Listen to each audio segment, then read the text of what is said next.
В нашата зала и при тези тренировки има толкова много противоставни движения и неконтролирани движения, че използването на някакъв вид суплементи и добавки е просто абсолютно задължително.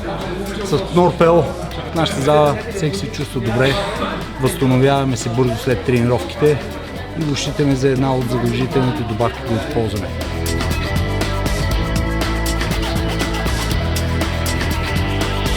Препоръчвам, ако някой не загрява правилно като мен, да я приема.